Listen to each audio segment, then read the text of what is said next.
What is going on, Vortex Nation? Spoiler alert. Full disclosure, maybe just an honest moment. Something I want to get off my chest before we start today's podcast. Sometimes when we do 10-minute talks, they're not always 10 minutes. In fact, I'm not sure we've ever had one that was 10 minutes. They're all more than 10 minutes. Surprise. This comment is in regards to our podcast we did all about AKs. I'm AK, you're AK, we're all AK. That was the title. Wrote it myself. This one comes from Average Joe Fishing, 7833. This is our comment of the week. Just told my wife I'd take out the trash after I finished listening to a 10-minute talk. Joe, that was more than 2 hours ago. And I think you know exactly what you were doing. And I like it. Extremely good tactic there. You're not lying. And because you weren't lying in this fantastic comment, you just earned yourself one of these super sweet Vortex Nation podcast hoodies. If you're watching on YouTube, I'm wearing it right now. Joe, this is you. And if you comment and we select your comment, this could be you. So keep the comments coming. We're going to hit you up and we're going to get you looking real nice. Now, without further ado, let's start the show. So as long as you're still getting consistent sizing, and what I mean by that is as you're sizing, it's actually pushing the shoulder back a couple thou. And staying there, And right? staying there. I try to do the same process every single time. It is a little more time consuming, but with the right tools for each job, it still is a pretty quick process.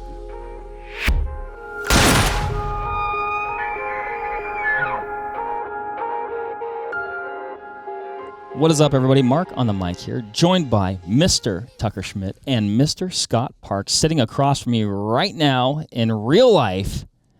Guys, we're going to talk about some advanced reloading tips today. We've done a podcast collectively together before, Correct. And there were a lot of comments. People said, I want more podcasts with Tucker and Scott.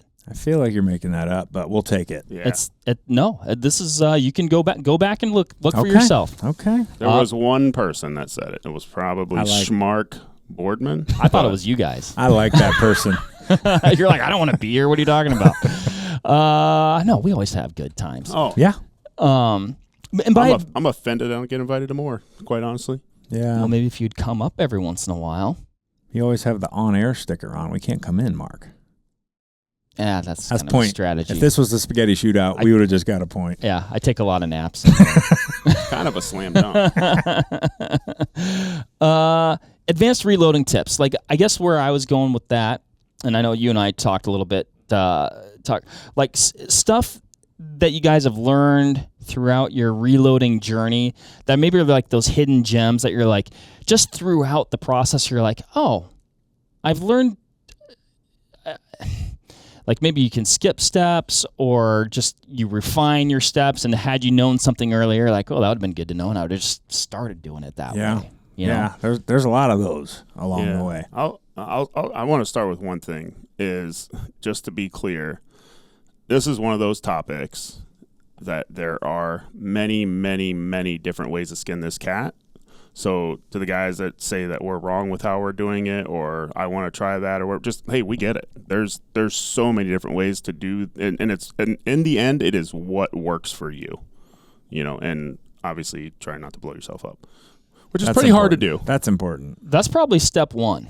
Yeah, Or maybe that should be like always the step that's in the back of your mind. Like, I don't care what we do today necessarily, but we better not. we need to be safe. Let's not load the cartridge full of pistol powder. Also, yes. Also, Scott, are you insinuating that on the internet that there's people out there just waiting, chomping at the bit to critique That never happened. what you say or do?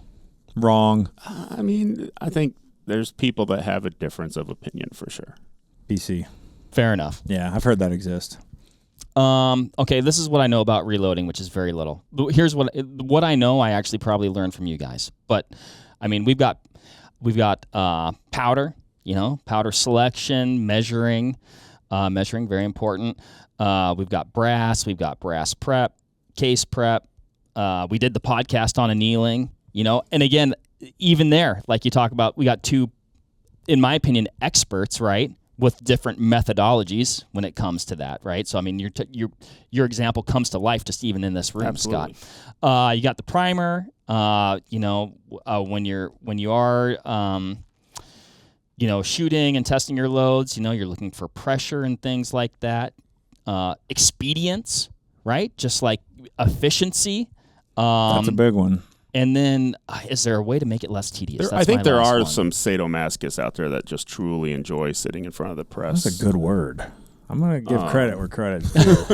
Sorry to interrupt, but go ahead. Sorry. That I'm not one of them. I'm looking for me personally, I'm looking for every shortcut possible to make the best. Still yields the same results. Still yields the same results, but load as quickly as possible. Yeah.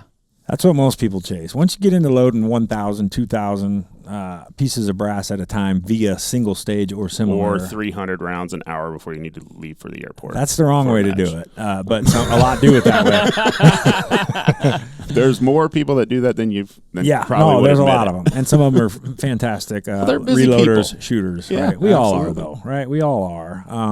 But you will start to eliminate a lot of the little redundancies to streamline your process, right? Everybody starts out in one spot. You kind of do everything you know of to get the very best. And then slowly, as you get a little more efficient, you can rule a few of those things out. And that's going to be specific to the user, right? What are you doing? Are you trying to shoot dime-sized groups at 1,000? Or are you just trying to hit 2 MOA targets? I mean, there's, that varies for the application. And that's an excellent point to kind of hit on, right? Like, Tucker and I, as far as precision reloading goes, our game's kind of like PRS, NRL, that type of stuff.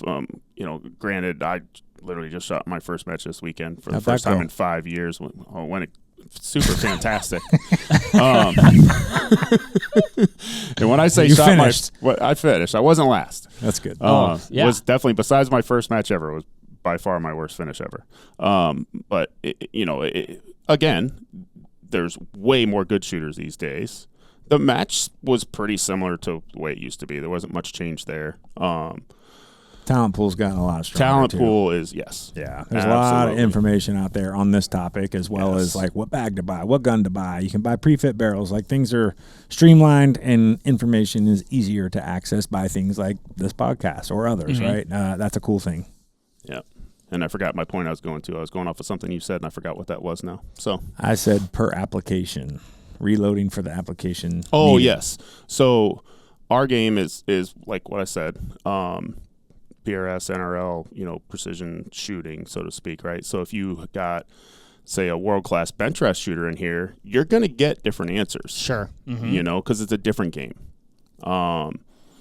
Whereas they're going to probably be more particular about weight sorting brass, in some cases neck turning, weighing and sorting bullets, and and I mean, I went through all that stuff too for a period of time until I kind of figured out, like, as long as I'm using the same lot of brass, I'll buy one lot of brass and I'll weigh them to make sure the lot's good. Just right. As long as they're consistent, I'm like, this is good enough for me. I'm not going to spend my time neck turning because I've got a chamber that's cut specific to the brass I'm using, so I don't have to worry about that. So again, I guess to my point is, like, what we're going to be talking about is for what we do shooting wise. So if somebody pops in the comments that's an F-class shooter, they're probably going to be doing more particular in-depth stuff. Not all the time. I mean, I talk plain F-class shooters that load the exact same way I do. Yeah, our guns shoot pretty good the way we do it. Yeah. I don't know how you can make them shoot. I think the big difference between what we do and what bench rests do is, like, say we have a bullet in a lot that ends up being a little out of spec. We won't catch it. Right. Weight-wise, whereas a bench rest shooter's weighing every single bullet to make sure it's, because he can't afford one to fall out of the group. Right. Whereas, on a certain stage, one falls out of the group, as long as the target's big enough, it's still working for us. Yeah. Well, and then from, like, a volume perspective. That's another one. Volume. Yes. They might be loading 100 rounds. We're probably loading, depending 300 for a match. 300 typically. minimum, right? Mm-hmm. Mm-hmm. So Yeah, that makes a difference, right? For sure. There's only so much time in a day. correct. And if you only have 2 hours before your flight. I present to you Scott Parks. Yes. What about, you guys brought up some stuff right there that I think are even hot tips that you've learned along the way. What, like, anything in particular, like powder selection, the way you're measuring things that you're like, oh, like I started here and then like now I'm able to do it, whatever, better, faster, stronger because I do it this way now? I would say, there's a lot of answers. I've thought of a few things to fit into this. Hopefully I don't forget them. So to start off, a big one as far as time, speed, efficiency, and I know Scott probably does this now, and a lot of people do. Forever, you're doing, single stage loading on a Lee all the way up to like a 419-0 press. A lot of people have gone to a progressive of some sort, i.e. like Dillon 550, Dillon 650, Hornady AP progressive. All those presses are, as far as I know, good enough to do it. They're still loading the powder charge in a lot of those situations. I think there's a die adapter that will go in the top of that press. As the ram is fully extended, you will throw the powder in through a funnel die. So you are weighing the charges one at a time as you would in a single, but every stroke of the thing you're getting like 2 or 3 processes. Is that the way you're doing yours now? Yeah. So I've years ago I set out on a personal mission to figure out if I could load on a progressive and produce the same loads that I was making on a Forrester coax, which back then was kind of like the go-to. premier. It's Yeah. the go-to because your case is kind of free floated. Everything's going to seat nice and centered, and or concentric. So, I just loaded a bunch of rounds on each, and run out was identical. Now I run Dillon 650s, and I free float the seating die. I think the You lock rings. resizing on that too? I was going to get to that. Okay, So sorry, go absolutely not resizing. Okay. I think there's too much flex to get a good consistent resize on a progressive. That's why a lot of people use the 550 though, because the shell plate on the 550 is a little more stable for that. And I know people that do it. Go ahead and do yours. Yeah. I didn't mean to cut you off. The only problem I see there is now I still have case lube on the case, and now I got to do something about that after the ammo's loaded. I'll touch on that when I get to my stuff. But Yeah, go ahead. sure. Yeah. So anyways, so there was no more run out. SDs were the same. Everything was identical. So I'm sizing on a, basically my process is let's say I get back from a match, I take my brass, tumble it, clean it, size it, deprime it, and then clean the lube off, and then it goes in the progressive, and I have a Prometheus, so that's how I charge. Bougie name drop. Yeah. Again, I will say, while they are expensive, when I got mine, my first thought was I should have spent this money years ago. Yeah. Because it's so fast, Interesting. and it's to the kernel perfect every time. Yeah. There's no wandering around on a scale. It is just perfect.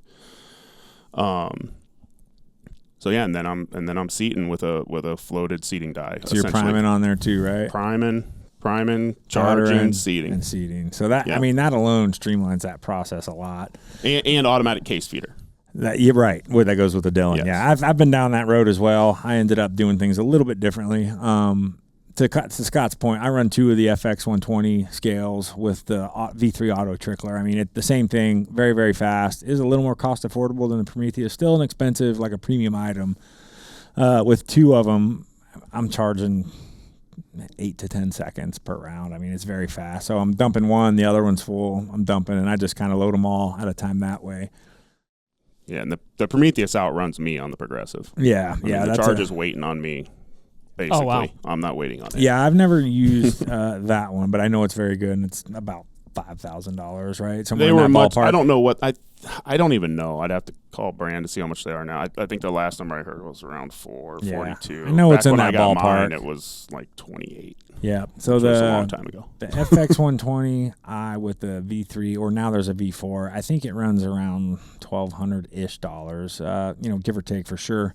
It is like a cheaper version of the Prometheus. It is a, to the kernel accuracy. You're getting to the .02 on those, which is typically a kernel, at least on stick powders.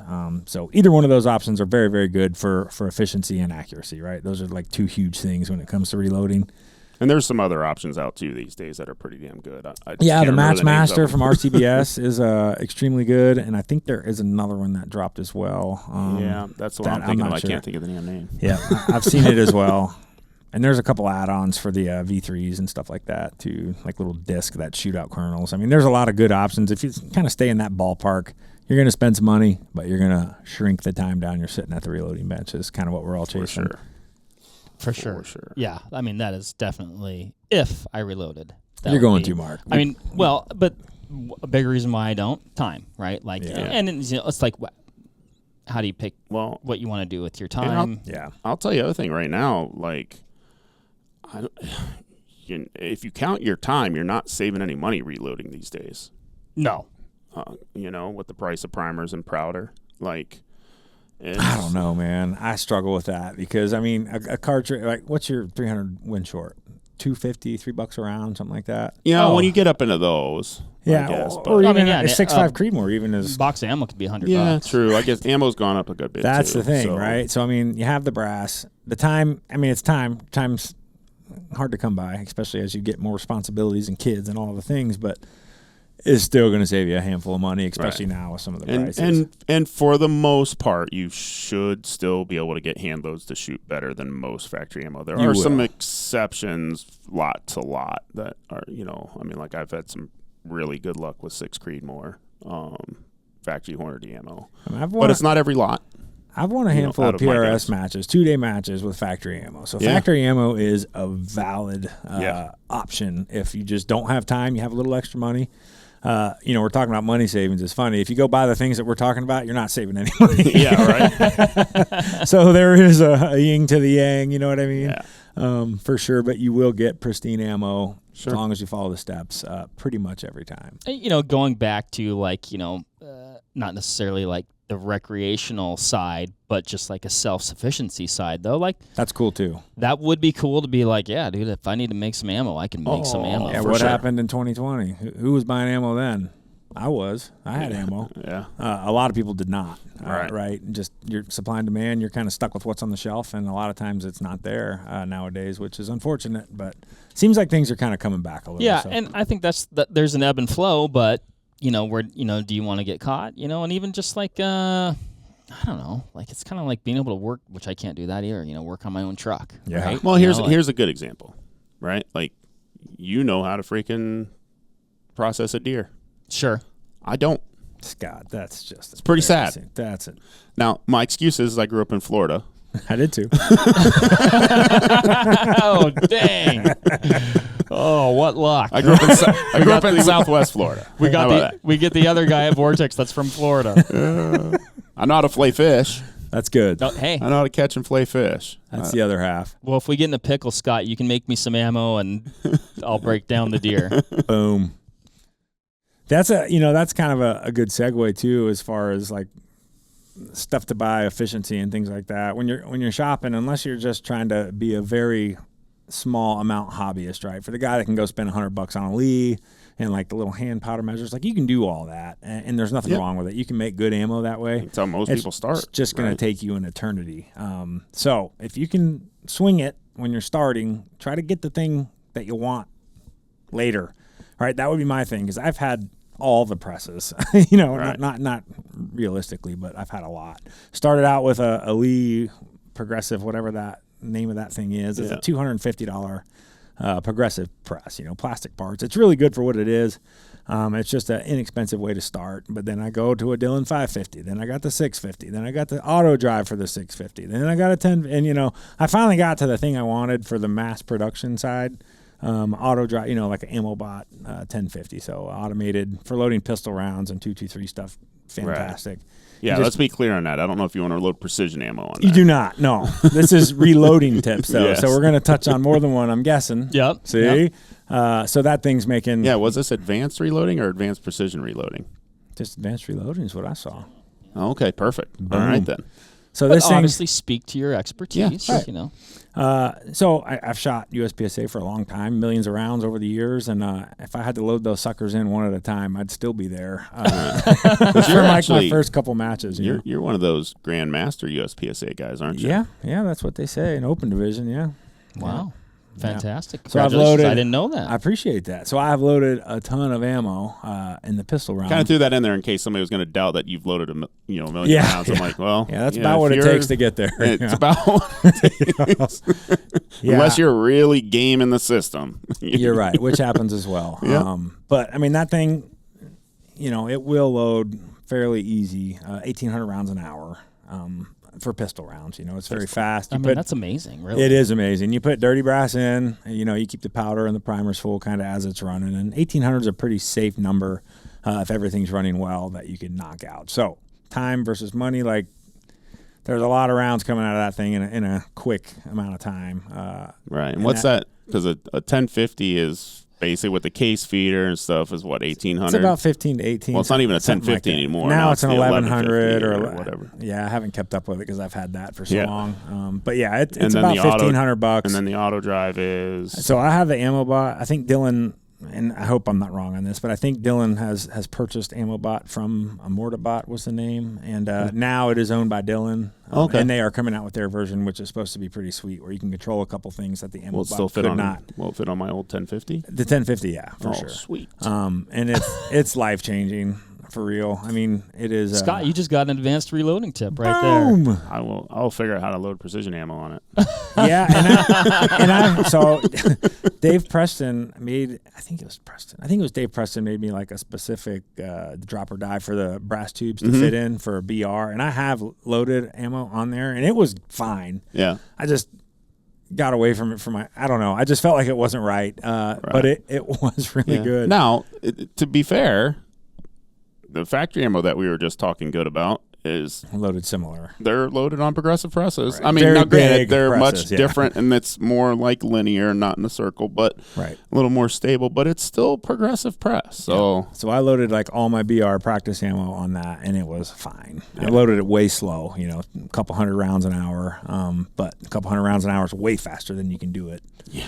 On all that, for my point was like to try to get the press you want in the end rather than buying 7 to get there. And the same thing works for trimmers and powder measures and all of those things. That process is also a good learning process if you're somebody who really gets into it and wants to learn how everything's working. That's true. Yeah. So like, well, then you have like that. You're like, well, I think I'm interested in this, but right. Do I want to, spend my life savings and find out it's not what I thought it was cracked. So it's kind of like it's almost this would be for one of the those guy things that you might have to experiment. If you're brand new, you're right, like ease into it. But if you're the guy that's got the gun, got the in the rifle situation, like you're already shooting matches, okay, I'm ready to start reloading. Like that guy's probably committed. In that case, and if you can't afford it, totally understand. A lot of people can't. It is a lot.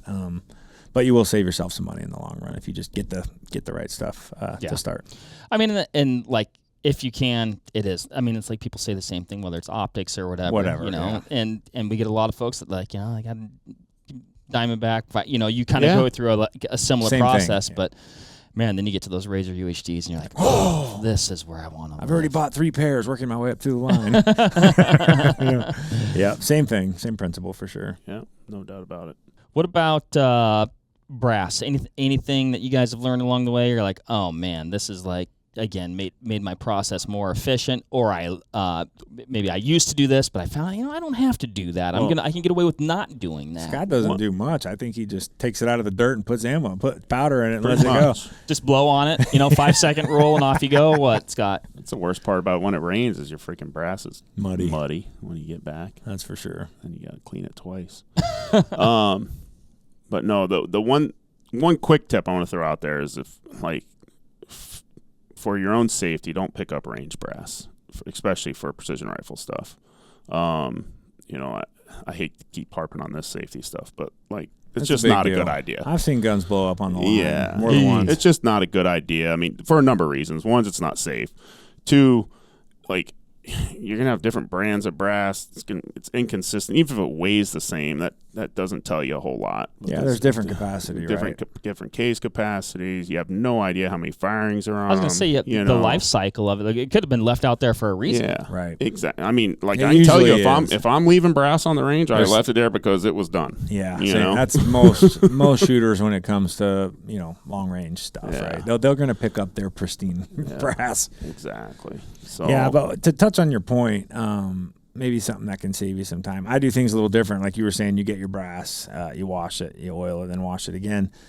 Oh, this is for bolt gun specific. Bolt gun brass doesn't typically get too dirty, right? Unless it's muddy or something like that. In that case, it would be different. But so what I've kind of adopted over the years, and I size before I clean, as long as it's not muddy. Same, yeah. So I get my dirty brass from a match. It's typically picked up right after I shot it. I even run a brass catcher a lot of the time, just because it saves you time trying to pick it and find it. But I take that dirty brass and just douse it in oil, like clean, and then I kind of let that dry on there, and then I resize then. So it saves the cleaning process. So I only actually clean it once the oil's been applied. Yeah. When you say oil, what? It's like what's that stuff that you make? Lanolin, that's what it is. So like Dillon's. You got it. Dillon's or homemade, whichever. Yeah, that's and I think my favorite. Lyman has a similar product. Lyman with does. that same RCBS lanolin. does too, I think. Yeah, it's a popular one. It goes on wet. It kind of dries a little bit, so you don't get like hydraulic pressure when you're resizing brass. Yeah. Oh, sure, right. Yeah, me, I put them in a bucket, put a lid, spray a couple squirts, put a lid on, just shake it around. Similar to me. Yeah. And then take the lid off and let it dry a little bit. You got it. So I'm only really washing the brass once, which it's a little thing, but it's all the little things that kind of add up in the end, right? So that's one thing. Another thing as far as brass goes, me personally, like, depends on the application, right? There's a lot of brass companies that are good out there. There's obviously some that are a little better. If you're buying premium brass like a Lapua or whatever, I mean, there's countless. You're going to yield better results typically. That doesn't mean the other brands aren't going to work, and they do. A lot of people use them, but there's always going to be one that's typically going to be more consistent. You if got you're it. using consistent brass. Yep. Is about the easiest way to say Yeah, if you use like a low end, a middle end, and a high end piece of brass with the same exact load, or speed or whatever, it will be slightly different powder measure. You're typically going to see those lower ESs out of the premium stuff, right? An Alpha, a Lapua, a Peterson, stuff like unless you're just have a fantastic gun that happens to be in a just fantastic node. And it just works no matter what you do. Yeah, and you can definitely do it, which happens with all brass, but chances are it's going to be a little better when you spend just a little bit more on the brass to start with. That's a safe bet. Absolutely, I agree. It's an unfortunate trend with like a lot of things. The more money you spend, the better, I better. guess. Yes, that's very true. Yeah, it'd be really nice if it went the other way, but right, it does not. Yeah. Yep.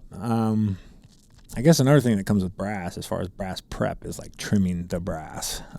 There's a lot of ways to skin that cat. There's the old hand crank. It's going to be very accurate. And I've been down this rabbit hole too with like the hand crank and then the RCBS motor, which is fine. It's just very slow. And then now I have the Henderson precision trimmer, and that thing is a life changer. I mean, I can do the 2000. That's the red one, anodized red one. That's the one. Yeah. I mean, it looks like a high-end piece of equipment. It's $700-800, so I mean, it is a premium product, but it trims to the 1,000th every time in about a half a second. And it's got a real big handle that you can work easily, and then stick the other piece, so you kind of get in this motion that is very fast. And I can go through those 2,000 pieces. I typically buy 2,000 pieces of brass from the same lot at a time when I'm getting brass, and then that lasts for an eternity. So do you do that every firing? Yeah. Oh, really? Yeah, which a lot of people do not. Yeah, I'm one of those. Yeah, and a lot of people don't. You trim it the first time, right, to get that big stretch kind of taken care of. I mean, I'll measure a couple cases, make sure I'm not getting too much stretch. But when you're running the 30, 35 degrees shoulders, I don't see too much stretch. Yeah, I mean, I always cut something off. Sometimes it's a little, sometimes it's a lot, and sometimes it's a little and a lot in that same firing. Yeah. So that's up to the user, right? Do or don't. But with that Henderson, it really has streamlined that process to where I don't mind doing it. It's about an hour to go through all of those pieces, so it's very fast, and then I know they're exactly the same every time. So to be clear, what Tucker's talking about is he's not just trimming; it's also deburring and chamfering. Mine's a little more old school. Does the same thing. I have one of the old Gerards. Yeah, that's a a good one too. But that one wears your thumbs out a little bit. Does, fantastic trimmer, but you got to hold it with your fingers. And you got to spin it a little bit to be consistent. Those fingers are raw after about 100. So what I do, I do that out of the gate. for brand new brass, Right. because typically it's got a roll on the edge and you need a chamfer on the inside anyways. And then I won't have to do that for another 10, 12 firings. Which to me is crazy, but And everybody's a little different, right? But I do chamfer. And all I do there is I take the VLD chamfer tool and a drill and just hit them real quick. Just because knock that burr down. Yeah. Because I'm tumbling in stainless steel still, and if I forget and I tumble it too long, it rolls. Now if I just do my 5 minute plus 5 minute tumble, let it soak for an hour, and then 15 minutes, I typically don't get a roll without pins. With the pins. You do pins all the time. Yeah. That's a good tip, too, what he's talking about. So if you don't know, there is wet tumblers out there that typically will get brass a lot cleaner. I'm talking like brand new clean. Yeah. It's some sort of barrel which filled with some water. people will argue against, but That's we can true. maybe get to that. That's true. So basically, it's a little carriage with a barrel on top of it. It's a rock tumbler. In most cases, right? And it spins the barrel full of water, full of brass, and stainless steel pins. It really does get the brass extremely clean, but if you leave it in there too long, it will beat up your nicely trimmed necks or your untrimmed necks. And then you have to go in and chamfer the inside, because when you go to seat the bullet, you will get a little roll on that piece of brass. And sometimes you don't see that, and you go try to put it in the chamber, and all of your brass will not chamber. You'll feel, if it's truly rolled over, you'll feel it when you're seating. Yeah, a lot of times you can feel it. Yeah. And is that roll? That's why you're saying some people will argue against that. The stainless. Okay. Yeah. Well, that One and reason. The other reason is there's an argument for having some residue left the inside slickness. the neck of the previous firing, so you don't want to clean it that well. Oh, like so you get more consistent seating and whatnot. And But I've There's never like a little slippery residue on there when you do it in media. like the graphite or whatever that's in the Okay, I could see gunpowder. that. and stuff. I could see that. Yeah. So there is something there. I know. So if I'm cleaning 9 mil or on something for the auto drive press and I clean it with stainless, you get a lot more clunkiness out of that thing because it's so clean. The steel parts like boom inside the brass, and that boom is a very scientific term if you haven't seen it. But so if I do corncob, which I usually do when I'm running the auto drive, it leaves like a slick residue either from the gunpowder or from the polish. It just helps the load go smoothly. Yeah. And I'll be honest, the whole reason I like stainless is because I can do it in 20 minutes. It's quick, essentially, if I have to, or less. And I'm not stuck freaking checking every single case and poking out corn cob out of the freaking flash hole. That part does stink, yeah. Now I do running small flash hole brass, like 6547, 6BR, 6 or anything small primer.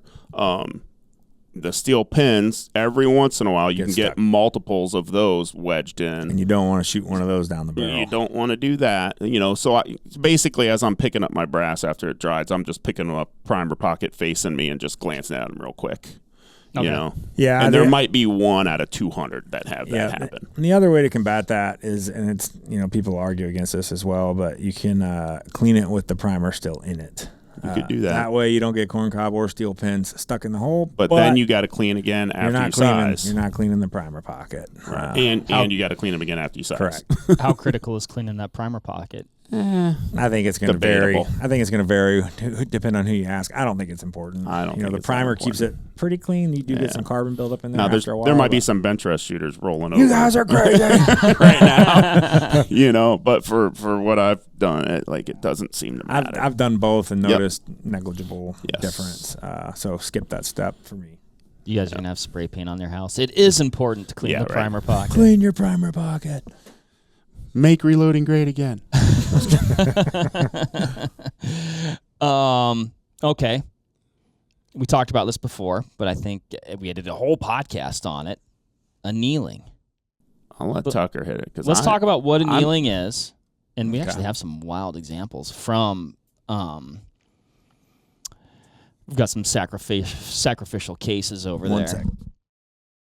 So if my opinion on this is if you're not that's like that's Aztec mode engaged right there, I think. Yeah, if you're not a certified metallurgist or have a what's that called?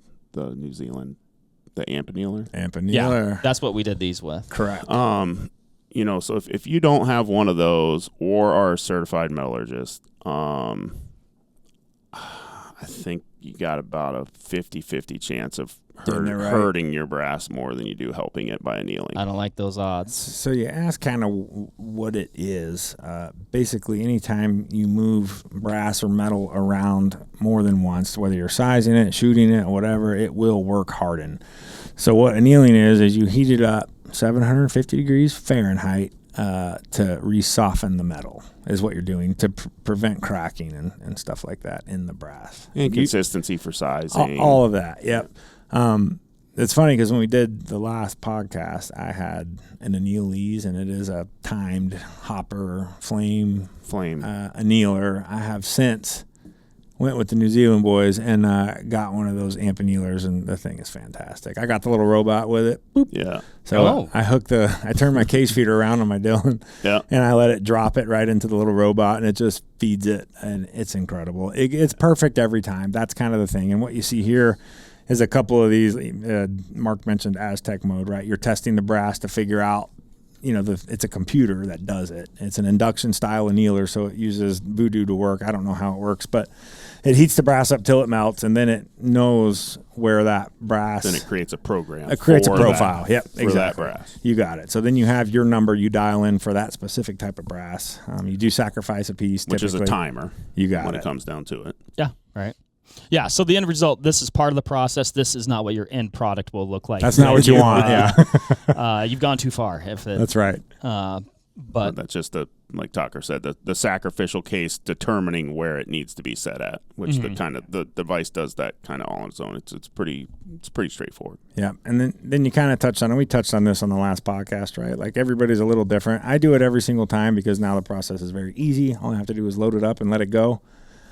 Scott does it once in an eternity, and he does just fine with it. So that's going to be up to you as far as how you like to do it. I try to do the same process every single time. It is a little more time consuming, but with the right tools for each job, it still is a pretty quick process. And the key to, in my opinion, the key to annealing or not annealing or just it's if as long as you're shooting, and this is just my opinion and what's worked for me over the years, is that as long as you're shooting the same lot of brass, every piece of brass has the same amount of firings on it with the same load. Yeah. You have consistent brass. So it doesn't matter if it has 5 firings on it or 10 firings on it. So as long as you're still getting consistent sizing, and what I mean by that is as you're sizing, it's actually pushing the shoulder back a couple thou and staying there. Staying there. So, so once I'm getting up into the 5, 6, 7, 8, 9 firings, I'm checking that more consistently. And as soon as I start seeing where I'm getting, more than I care to that aren't sizing, then I'm like, okay, it's time to anneal, to heat it up. Mm-hmm. Before I do anything with these again, I'm going to anneal these. That is interesting though, Scott, and something I hadn't thought of before is by being, extremely regimented with segregating your brass and keeping, like things together. They're almost like, even though it may have changed a little bit over time, it's still consistent. Exactly. Yeah, that's why you'll see a lot of people like marking red stripes on their boxes because maybe red means 4 firings or black means 5 firings or whatever the case may be. It is important to keep. Maybe you need to pick up a case of Red Stripe beer. You got it. That's right. Red Stripe means grab beer. It's just a reminder. Do they still make that? I don't know. Maybe? I don't know. I'm pretty sure. I think it's lager, though. Oh, is that what it beer. is? Oh, okay. Right? No, Isn't Red Stripe lager, technically? I remember Red Stripe. I don't drink a whole lot of beer, so this is a Wisconsin question. Because it's Jamaican thing. Isn't Red Stripe Jamaican? I think so. I'm pretty sure. Yeah. I don't know. Anyway. Comment below if you know. I certainly don't. No, I'm pretty same. sure. So Scott mentioned something in there. That's another tip. I think we kind of hammered out annealing unless you had any other questions on that. No, go. So one of the very good tips that I kind of came into later, right? Normally when you buy a die, it tells you screw your die down until it touches the floor plate and back it out a quarter turn or a half turn or something thereafter. Don't right? do that. Don't do that. So what you're actually doing is you need to buy something like a Hornady comparator tool or similar. There's a lot of them out there. If you buy dies from like Whitten dies, they will actually come with one for the die caliber. And what it is, it's a little mechanism that fits onto your calipers, which you have to have that if you're reloading anything. And it has different collar sizes in it. So when you stick the brass in there, and what you're measuring is the shoulder and where it's at, right? The datum of the shoulder. You got it. So you put the brass in there, fired, measure it with your comparator tool. You get a number. Typically, I'll just zero my calipers out, and then I'll adjust my resizing die down until I'm getting about 2 thou of shoulder bump. So what you're doing is bumping the shoulder down 2 thou, which is very, very small, so you can get reliable feeding. So that's how you set a seating die. I didn't realize that because I'd always, before I started loading precision ammo, I was just running it through the 1050, just mass production. So if you want to reload precision ammo, most people recommend between 1 and 3 thou shoulder bump. Yeah, I do too. And you can't measure that without a comparator tool. So that's an important little pro tip that I learned kind of later on. So yeah, that's it for that one. Yeah, Tucker's 100% spot on there. If you, depending on how your chamber's cut, like that, that'll work probably 80% of the time to actually make a round go boom. The instructions that come with the dies. The quarter turn deal. But you're definitely oversizing the brass most of the time. Pretty much every time. There are some, I found with more of the precision-based rounds like 6.5 6BR, 6 Dasher. I'm not touting one company over the other. I just happen to usually use Forester dies. And typically on those cartridges, if you're running Lapua brass, which for a time they were the only company making brass for those cartridges I just mentioned, they're pretty set up from the factory. Like you follow the instructions, they're sizing the neck down 2 thou. They're going to be close. Yeah, they're sizing the shoulder. They're really close. But the other thing along with that a number of the more, we'll say, affordable dies out there will also drastically oversize necks. So again, we want, Tucker was mentioned 2 thou shoulder bump. I personally also run about 2 thou neck tension. Same. So what I don't want is a die that's sizing the neck down 8 or 9 thou. And you'll see it. And they are. I mean, there are plenty of dies that do that. Now, and you can tell by when you're pulling the expander ball back up through, you really got to pop it through. I was gonna say, so that's creating like a higher level. It's just overworking the brass for no reason. Overworking the brass, because typically the expander ball will pull it through. It'll be sized properly at the end, but only because the expander ball opened it back up. And that's if the expander ball's right. So what I use, he uses Forester, I use Whitten dies, and there's a million good ones out there. Do your own research. But so Whitten, the thing I like is, so they do use a sizing collar inside of that resizing die, and you can also get an expander mandrel size inside that expander ball. So you can adjust the sizes to fit together, so you're not oversizing the neck and then ripping that expander ball back through and pulling your shoulders back out. So you want to get what's applicable for your setup, right? And if you're curious how to get the right collar size, load the bullet inside the brass and then measure the collar. And typically you want by collar, he means neck. The neck, sorry. I'm thinking of the collar inside the die. But and then you want the bushing inside the die. Thank you, Scott. You are correct. And then you want your bushing, I do 2 thou, sounds like Scott does too, to be 2 thou smaller than that measurement. There are a few newer, like high-end dies that use a different method. Like the Area 419 dies are pretty expensive, but I hear they're pretty good.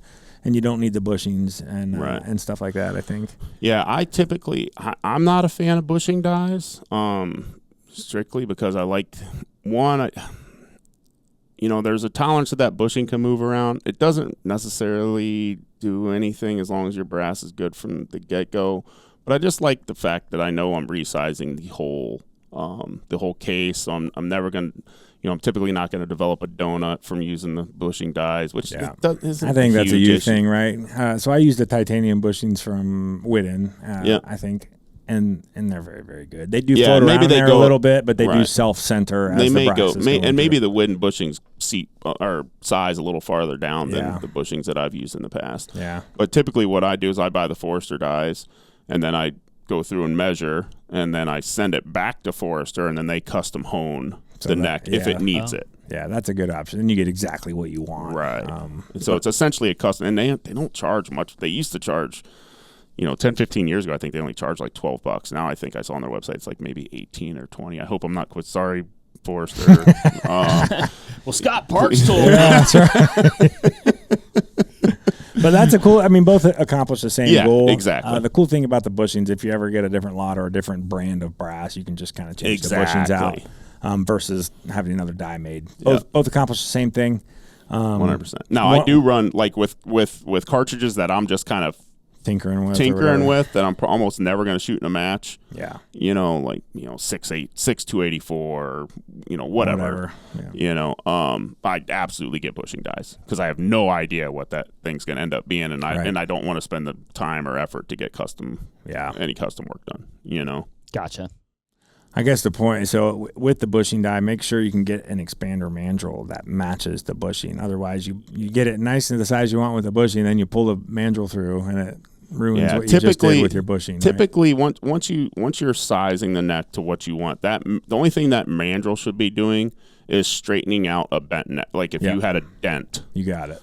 In your neck, it should just be straightening that out. Now, I personally like, I don't know if the wooden ones are this way or not, but I usually go and buy the Redding carbide expander balls. Yeah, because they don't gall as much on the brass. Whereas if you have a steel expander ball, you can start, if you do have a couple pieces that were bent over pretty good and you get some friction there, you start getting some galling. Yeah, they're probably a little more slippery. Yeah, with the carbide, they're harder. Yeah, so they don't gall so you don't get you don't end up scratching up the insides of your neck. So if you get brass built up on your expander ball, too. You'll start seeing lines on the inside of your necks, which is going to cause theoretically some inconsistency. Whether it ends up showing on target is another story. Gotcha. But psychologically, it affects me. So yeah, so it means something. You don't want to see scratches on your brass, or dents on your bullets, or a nose cone that's all bent over. Right. People say it does or doesn't matter, but you don't want to see that stuff. Right. And you're like pristine ammo. Right. Well, it's the same thing when you're loading and you feel bullet seat hard, right? Like me personally, I mark that one, and that's getting used either as that's practice, practice ammo, or or there's a stage where there's just some huge targets, and I know it's not going to matter. Yeah, there's a lot of those. Yeah. Right. Gotcha. No, that makes perfect. And even those typically hit exactly where the other ammo would have, but you just can't take that psychological risk, when you go into a match. Mark is basically a master reloader now. Oh, he is ready to go. Yeah, these are some advanced reloading tips. They're so advanced, sometimes I don't even know what you guys are talking about. Well, then you should ask us to explain it better. Next time. I know, but I didn't want to look stupid. I get that. That's real. And I figure that the people who are listening to this, they get it. Advanced is in the title. Yeah, right? exactly. So if we're doing the 101 one, then I'd say, can you explain that? I will. There is something I was going to bring up that's on your first topic there, which is powder selection. That's a big one. So one I think misconception is that if you have a powder that's temp stable in one cartridge, it's going to be temp stable in another cartridge, and that's just not accurate. There's a good chance it may be temp stable in this other cartridge. Interesting. And that is something that I would have just, because I hear, and we've talked about before, people are like, oh, this is like, a very just like good powder because it's temp stable, and I would have assumed across the board it would maintain those properties. Typically, the powders that are advertised as stable powders are generally more stable in most cartridges than, say, a double base powder. Okay. But not always, but most of the time. Okay. So like I can tell you there's, a personal experience, and I've also talked to guys at the powder labs and stuff, different powder companies, and they're like, yeah, absolutely, freaking, pressure, case capacity, all this affects all of that. Mm-hmm. So, like I think you and I were talking about the 6x47 the other day, and there's a powder that is very temp stable in the 6.547, if not one of the most stable powders and stable cartridges I've ever shot in my life. But then I take that same powder and try to run it in a 6.47, and all of a sudden I see 1 to 1.5 foot per second per degree difference. And not at the extremes. I'm talking like 70 degrees compared to 35 degrees. So that's just something to keep in mind. That kind of falls in the advanced reloading side of things. Yeah, and that's another point too to bring up. There are powders that are typically just more stable in general, right? You can load the same round with this powder measure for this powder and this powder weight for this powder, and chances are your ES SDs are going to be better in the one that's typically going to be more stable, right? Like your Hodgdon Bargett, your 4350, or your Alliant, the Reloader 15, 15.5, 16. Those are just a few examples of a very stable powder in general. And if you're trying to load ammo like this and you want to shoot things far away, steel targets or animals, doesn't matter, you're going to want to do some research and get the correct powder for the load. So, yeah. And don't just take our word for it. Like, figure out take your gun, and if you live in a place like Wisconsin, you have no issue testing hot and cold. Yeah, that's true. In the same day, a lot of times. I get that if you live in Florida, it might be a little more difficult, but you still get 30-degree days in Florida, and you definitely get hot. upper 90s. Mm-hmm. And it's just something you need to test on your own to figure out, because the last thing you want to do is have a load developed in 95-degree weather, or the opposite, and then end up shooting a match in the opposite. Worse, right? Yeah, right. Yeah, if you develop a load in 35, and all of a sudden you're shooting out in Arizona and it's 105, and that load was a little on the hot side at 35 degrees. Pressure problem. There's a good chance you are. Not definite, not necessarily, but yeah, exactly. Whether it's heat or just rain, right? Right. Yeah, that's a good one too. Just to touch on this powder thing, like don't I've shoot the hottest node you can that still have that gun shoot good, because when you go shoot in the rain or you go shoot in the extreme hot and you load it in the cold, you're gonna have a hard time getting that bolt open some of the time. Yeah. So don't be afraid to slow it down a little bit. Yeah, I've seen both. Yeah, I can tell you what I do. So once I determine a load for a particular rifle, I make sure that I can load a full 2 grains heavier in that gun. Okay. Mm-hmm. To make sure I'm safe in all conditions. So you kind of bring it to here and then back it off a little bit. And I don't want to take credit for that. That's something that Wade Studeville's done for years. And like, the guy's a wizard. So, it works. And I've been doing that, from probably the very first time I ever talked to Wade. And it's just seemed like a good dang idea. Yeah. And I've never had issues in the rain. Yeah, it's never affected how I shoot. You see a lot of guys that are like, yeah, my load, I got a little pressure, but it's fine. And then all of a sudden it's raining, and then they can't get their bolt open. It is a real thing, especially if in a hunting application, right? You're always wet or sandy or whatever the case may be. What is the rain doing that's creating that effect? It makes the chamber a little smaller, right? A couple droplets on the brass. Basically, the brass can't grab the chamber wall. Now, here's the thing. These are theories. I don't know if anybody's ever scientifically dived into that. I feel like you change the geometry of the space available inside of the chamber, right? A little bit of oil on the brass or a little bit of water in there. Well, then you also get condensation in the bore, right? So just like now, one thing that definitely has been proven and studied is just like getting condensation, or say you put water in a center fire silencer, right? It's kind of the same principle. Like, you've reduced the capacity, and you're still dealing with the same pressure, right? So and typically that'll, it's not good for a center fire silencer to do that too. Or anything, right? Like, same amount of pressure with a smaller capacity, you can imagine, right? Like, things happen. can't get the piece of brass But typically, out. you want the case to be grabbing the chamber wall. You don't want the bolt taking all of the thrust. Gotcha. Yep. You know. Yep. Yeah, that makes a lot of sense. For sure. We talked a little bit about, like primers, depriming, cleaning, how important it is to clean the primer pocket. Anything going on with like primer selection or other things that you're paying attention to in regards to that? There's a lot of voodoo around that one too. I don't have a really good answer for primer selection. I've worked with a company for a long time, so I've shot those forever. The 205M, the match primers from Federal. They've been great, but I've seen people use, I won't even name them, but like the cheapest primers you can find that are from some other place other than USA, and they do just fine.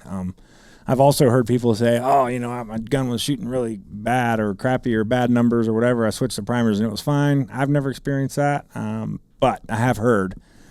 So a good quality primer is probably never going to hurt you, right? A match or a bench rest primer from, CCI or Federal or whoever. Yeah, and if you're, there are some things to keep an eye on too. I mean, you probably already know this if you're kind of following along with this level of talk, but I typically won't. If I'm running a small firing pin, or actually even worse would be a large firing pin, so an 80 thou versus a 60 or 65 thou firing pin diameter, you typically want to stick to the harder cupped primers. True, yeah. Especially if you're running small primer brass. Okay. If you're running small primer brass with an 80 thou or bigger firing pin, you're tempting fate if you're even on the edge of being hot. So you're talking about Pearson primers? Yeah, exactly. Okay. Because Pearson primers isn't good. It's not good for triggers. Triggers is a big one, yeah. It'll break trigger because it just slams the firing pin back on the sear, and it's just not good. So what Scott's talking about, if you don't know, is when you shoot, the firing pin's going through, and it actually pokes a small hole in the primer, and then some of that crap will come back into your gun, fall into the trigger, and create problems for you later on. Right. And you get some thrust back on the bolt. On the bolt. Yeah, so you'll notice little indentions and little pits in your breech face on the bolt. Yeah, you can fire cut the bolt face, essentially, is what's happening. Oh, interesting. Yeah. What about okay, this probably, or maybe something you could do during the reloading process could affect this. I kind of don't think so, but like if you're getting a light primer strike, could that be anything that you've done during the reloading process, or is that something mechanical with the rifle itself? If you've oversized your brass, you can definitely do that. So basically, you put your shoulder back too far, so when the firing pin's hitting it, it's pushing the case forward before the primer's going off, and now you're just barely hitting the primer. Okay. Right. So you want to try to avoid that, obviously. Or if you don't seat the primer all the way correctly. Yeah, if you don't seat the primer, I fully seat primers. I know people kind of play with that stuff. I seat them until they stop. Typically, it's an accident, right? Like if you're doing 500 pieces, you can not quite push the priming press down all the way, and you can actually leave it out just a little bit. So when the primer hits it, it pushes. Geez, what am I trying to say? It pushes it in the last little bit, and you're losing some of that energy from the primer, right. Oh, okay. Which can create a light strike. Happens a lot with pistol as well. Other than that, though, aside from like your firing pin spring going bad, right. which almost never happens, I think it's pretty much it for that. Well, I don't know. I feel like I've seen some actions where I'm almost certain they've lightened up the firing spring. There's no doubt. People do good. it. People do it for sure, and then they could or could not experience this issue. If they're cutting firing pin springs and stuff like that, chances are they're going to run a little bit lighter primer, like softer primer, to account for that. You almost have to. Yeah. The problem with that though is like if you start playing that game, you can get. I'm trying to think of a good word. Basically, where you're getting hang fires, but it's happening so fast that you're not necessarily noticing it, but it's 100% affecting your group because, well, it's a hang fire. The bullet's not getting out of the gun as fast as you think it is. Right. Sure. So you definitely want to avoid that at all costs, in my opinion. Yeah. No need to cut the firing pin spring, but I've seen people do it. Yeah. The benefit of shooting a bolt gun is that, they're pretty forgiving, and the last thing you want to do is make it unforgiving. Yeah. As far as how you shoot it. Anything you've learned along the way for to test for pressure and things like that you may not have known in the beginning, or signs or symptoms you can look for? Or...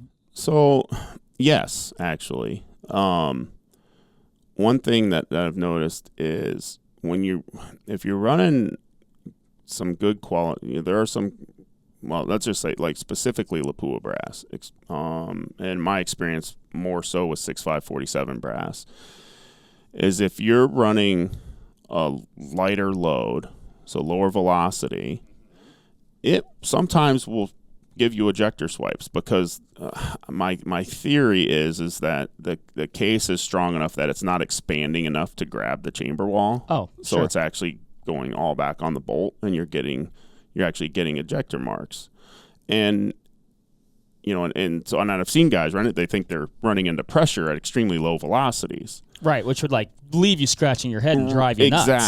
Exactly. And then I've got to help a couple of those guys over the years and with their guns, and I'm like, well, you know what, let's just try more powder and see what happens, kind of knowing that it's going to be okay. Which, you said, I think I'm over pressured. Let's add more powder. Now on the flip side of that 647 case, when you are extremely over pressure, it a lot of times doesn't show pressure signs, especially if you're running really hard cut primers like CCI 450s or small Magnum Wolf primers, which are even harder than 450s. Yeah, those are hard, yeah. They won't necessarily show pressure, which is why there's, at least back in the day when 6547 first came out, which was like 06, 07, I think was when they first got over here to the States. Guys were running like everybody was chasing speed, running to the very brink, and people are still doing that, a few, but it seems like most of them have tamed it down a bit. Like that extra 50 foot per second is not going to do anything. There's not too many top guys doing it. Not anymore. No. Most of them have went lower and slower. BR, PRA, PRX, Dasher, and they're running them slow because they're just more consistent, more forgiving, get longer barrel life. That's a big tip too, right? Like, no need to push your gun to the max. Having a nice Ferrari that runs forever is a little better than a race car for cruising the streets. Well, take like 647 or 6 Creedmoor, for example, right? If you run 105s at 3150 or 3180 or approaching 3200, like, you're going to get less than 1,500 rounds out of that barrel. Yeah. But if you run them at 2970, 2980, where they seem to shoot a lot better, you'll get 3,000 rounds out of that thing. And you're saving like a quarter of a tenth at 1,000 on the same 10 mile an hour breeze. And the wind hasn't, your wind correction is not changing. Like, velocity doesn't help you. Like, the name of this game is wind, and velocity doesn't help you much with wind. What you want is like the elevation's predictable, right? So you want consistency there. It doesn't matter if you're shooting 2,600 feet per second or 3,400 feet per second. Now, if you're out prairie dog hunting, that's a different game. Yeah. Right? That's because you don't want to hold the elevation. Exactly. Right? You don't have time to range. You're just freaking guessing, that type stuff. If you're in one of those situations, then obviously there's a time and place for those high speed applications. Competition shooting's not it. Yeah, everything you were saying there, I mean, that just doesn't seem like you do a cost-benefit analysis. It's like very one-sided. Yeah, and then you run into some finicky issues, too. Like, when you're pushing that hard, you're basically like a fine-tuned race car. Like, they have problems every single race. Right. Same thing with a dragged-out 6 Creedmoor, right? If you're running them 3180 or whatever the case may be, you might save a little bit on the wind, but it's not going to be worth the problems you're going to chase down the road, So and chances are, I mean, probably 80% of the time you're going to have more vertical with that hotter load than you are with the. Yeah, you create other problems for sure. Like more vertical at dispersion. range, vertical dispersion. At, let's say at 1,000 yards or whatever, just any distance. Mm-hmm. Yeah, and I don't know if you wanted to talk about like figuring a load out for the gun, right? That's kind of an important thing that everybody does a little different. Yeah. Usually what I'll do is I'll have about 10 loads gapped out like 0.3 apart. So we'll say 40.0, 40.3, 0.6, 0.9, and go up to about 10 sets. And I'll load 3 of each. A lot of times people will do this and they'll shoot 3 of their 40.0, and then they'll shoot 3 of the 40.3, and then work their way up. By the time you get to that third or fourth group, like your gun is smoking hot. Even if you're cooling it a little bit, it still gets progressively hotter, so you're not getting a true apples to apples, right? So a lot of times what I'll do is I'll shoot one of these, 40.0, one 40.3, one 40.6, go through 10 and kind of wait. And then I'll do that same thing for those 3 rounds. And me personally, what I'm looking for is just a good velocity node. Typically the accuracy node's almost one and the same, right? Towards the end, you'll fine tune the jump a little bit. But typically if you've run a bullet for long enough, you know what they like to jump. You don't really have to play with that a whole lot. A lot of the OJI bullets now, they're very jump insensitive, right? Like you kind of know the range where they need to be. You can fine tune it a little bit, but chances are if that velocity node is good and you're jumping them 20 to 50 thou, it's probably going to shoot pretty good. You can get into the weeds in that a lot. But once you find a good velocity node, and what that is, if you don't know, is, we'll just make up numbers, but say 40.0 is right at 2,700. And then I go up 0.3 and it's 2740. And then the next node is like 2750. So that last one only went up like 10 feet per second versus the 30 or 40 on the first group. So I would consider that like a velocity node, right? I went up 3 grains of powder and it only went up 10 feet per second. I'll probably load in the middle of that somewhere as long as that's in the speed I'm trying to achieve. And I'll kind of live in that. And then I'll load those up, a couple different jump lengths just to make sure I'm good. Yeah, and I'd call that good. Yeah, a real good node a real good node accuracy / velocity node. They're kind of two in the same. They're pretty wide, you know what I mean? And with the better cartridges, it's even wider. Right. Like the Dashers and the BRs and 6.5 47, like we we're just going. Yeah. I mean, I shot 6.5 47 for years, and like it didn't seem to matter how much more I went above. I'm trying to think. Well, the powder measures back then weren't that accurate. You were getting 5 grains of swing anyway, so you needed a velocity node. Not that old. That was a long time ago, Scott. But you were getting the charcoal and mixing it with the.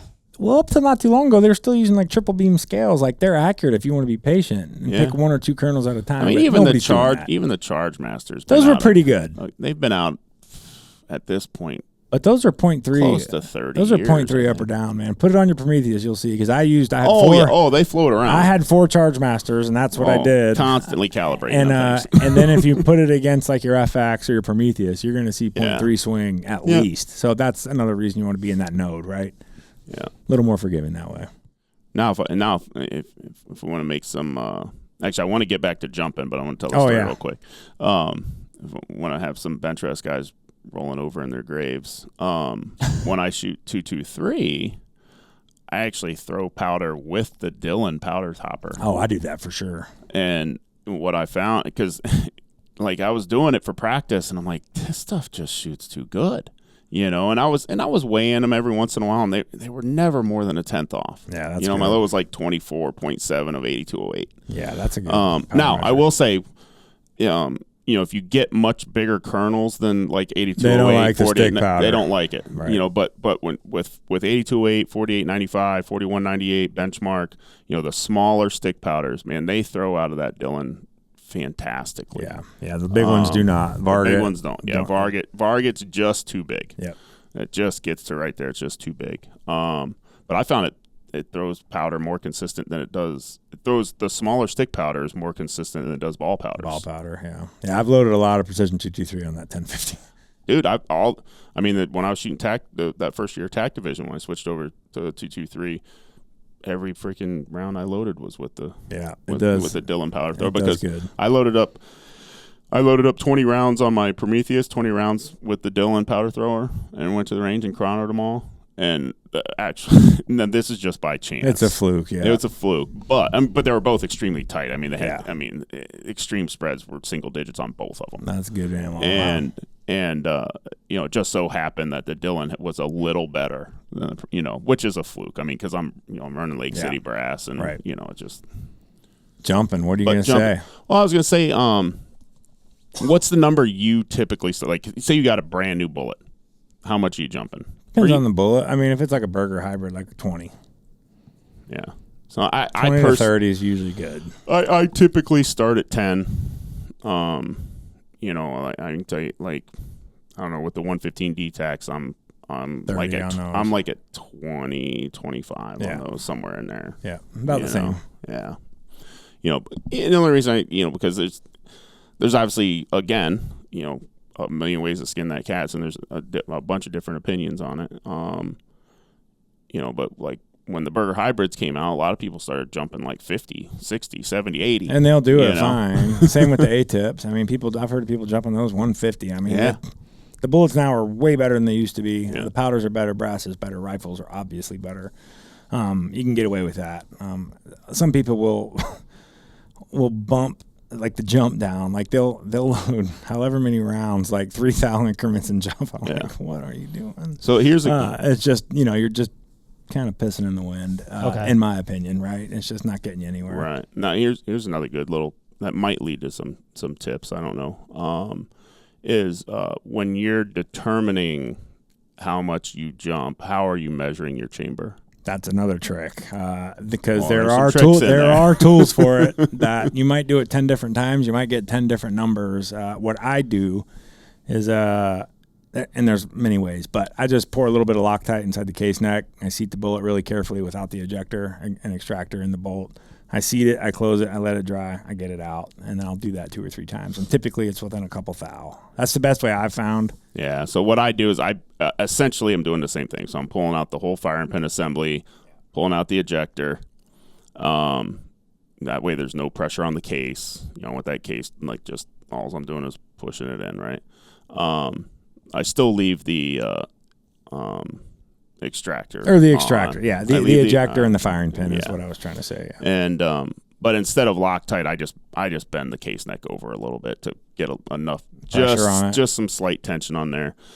And I do it a good, sometimes 20, 25 times. That's commitment. Just to make sure I'm getting the right measurement, Yeah, there's a trick. So there are tools out there, and they work fine, but there are some inconsistencies, right? This typically seems to be the best way. It does. The only time this method that we're talking about I found is can be a little finicky is when you've got a gun that's been chambered with either a slightly worn out reamer, or the throat itself was designed this way, almost in a bore rider type throat, where the whole throat is just catching the freaking bullet, and you're not actually getting to the lands. You're not actually getting to the lands. Yeah. So you get some false readings in there, and that can be a little finicky. Yeah. Another good way I've heard, and this is a little more time consuming, but you load your bullet to what is longer than your chamber, and you adjust your seating die. Like 10 thou at a time, try to put it in without the firing pin, without the ejector. Okay, still too long, a little bit more, but I mean, you can do that 100 times. And then sometimes you push a little too hard. You're like, crap, I just pushed it in. Yeah. So I think the Loctite or the crimp method is probably the easiest, quickest way to kind of get that done. It's most of the time, for sure. But again, key is taking out the firing pin, because you need that bolt to be just free floating, nothing there. You want it to just close. You don't want to you want to push it in real slow, let the bolt drop, or ride the bolt down even, and then slowly take it out. Yeah, do that a few times just to make sure you're getting a consistent number. Exactly. I mean, I typically do it 3 times if it's within a thou or two. Like, if it's close right off the bat, usually I end up getting some funky one within 1 through 5. So I'm like, all right, sounds like you should try to use Loctite, Scott. Yeah, maybe. But I just want the ever so slight tension on that thing, because I want to make sure I'm actually just kissing the lands, and that's just how I've done it. No, it works. That's the way. Very cool. Yeah. Guys, I'm out of reloaded ammo. I'm out of questions here. Good. You ready to get to it? I don't know. Did we miss anything? Any other hot tips that you're like, oh, man, we should have covered this, or I thought of this? I think we kind of hit the big ones. I mean, you could talk about this for hours and hit a million little things. It seems so nuanced, and like you said, definitely personal, and people, figure out their own path, and for sure, it works, right? But there's more than one way to skin the cat. You got it.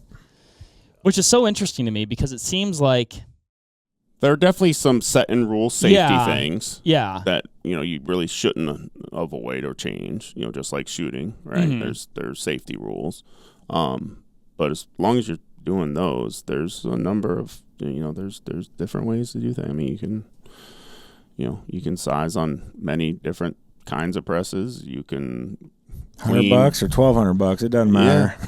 Yeah.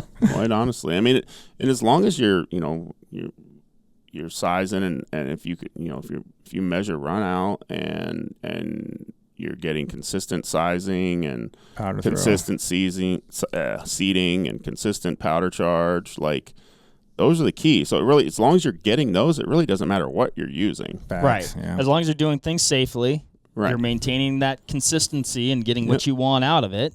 You got it. Yeah. That's a home run. Theoretically should work. That's it. Cool, guys. I appreciate it. This was fun. Always I appreciate enjoyed you it. having us, So, Mark. Thank you, always sir. fun. Yeah, thanks for jumping back on. We're talking a little bit about jumping. All right, everybody. And I didn't even get any hunting comments in. Well, because you didn't say just hunting. Well, if you're just hunting, you can get away with. Anyway, all right. Thanks everybody for listening. Thanks again, you guys. If you have any questions or you guys need these guys to clarify a few things or points or terminology, let us know in the comments. Or tell us how wrong we are. Or tell them mostly that. Do it. Hit us up in the comments. Until next time. It certainly will. I'm definitely. I mean, I'm not saying what I'm saying is the end all be all. I'll happily We know, take Scott. criticism. You did a good job. You did great. You did great. We'll catch you on the next one. Bye. There you have it, folks. Thank you very much for listening. As usual, give this video a like if you liked it, comment something below, and give us a subscribe to the Vortex Nation podcast channel. It would mean a lot to us. Also, why don't you give us a follow over on Instagram while you're at it, at Vortex Nation Podcast. We'd love to hear from you over there, and we'll keep you updated with all kinds of cool photos and videos from our adventures that we do here. Otherwise, we will see you on the next one. Thank you again. Happy hunting and shooting, everybody. Have a good one.